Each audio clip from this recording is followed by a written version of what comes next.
एक समय की बात है, एक गांव में एक किसान रहता था। उसके पास एक छोटा सा खेत था। अपने खेत पर वह कड़ी मेहनत करके बहुत अच्छी फसल उगाता था, परंतु कुछ समय से उसे एक कौवे ने बहुत परेशान कर रखा था। वह कौवा किसान के खेत के निकट ही एक पेड़ पर रहता था। जब फसल पककर तैयार हो जाती थी तो वह कौवा अपने सभी साथियों को बुलाकर फसल पर धावा बोल देता था और फसल को बहुत नुकसान पहुंचाता है।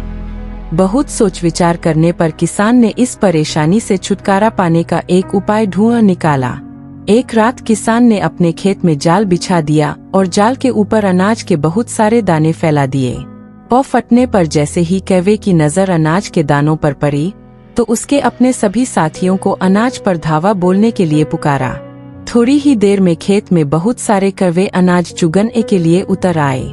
दुर्भाग्य से एक कबूतर भी उन कौवों के साथ खेत में अनाज चगने आ गया और उन सभी कौवों के साथ किसान के बिछाए जाल में फंस गया।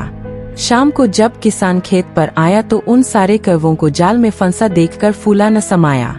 वह बोला, दुष्ट पक्षियों, तुमने मेरी फसल को बहुत नुकसान पहुंचाया है।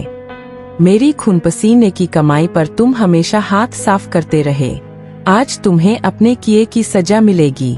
दोबारा कोई भी कौवा इस प्रकार का दुस्साहस नहीं करेगा। तभी किसान को गुटर गुआ की आवाज सुनाई दी।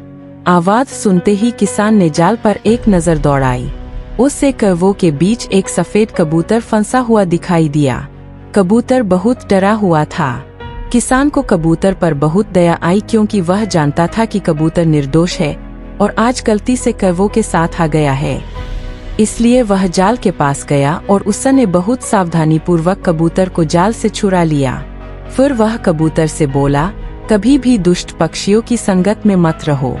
ये कुसंगति का ही परिणाम था कि तुम भी जाल में फंस गए। कुसंगति का नतीजा हमेशा बुरा होता है। आज तो मैं तुम्हें छोड़ रहा हूँ, पर अब दोबारा ऐसी गलती मत दोहराना।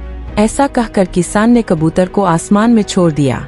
उड़ते हुए कबूतर ने किसान को धन्यवाद कहा। फिर किसान ने अपने खेत की रखवाली करने वाले कुत्तों को बुलाया और उन्हें कौवों का अंत करने के लिए खेत में छोड़ दिया। कुत्तों ने कौवों को खाकर दावत उड़ाई। शिक्षा, बुरी संगत का बुरा परिणाम।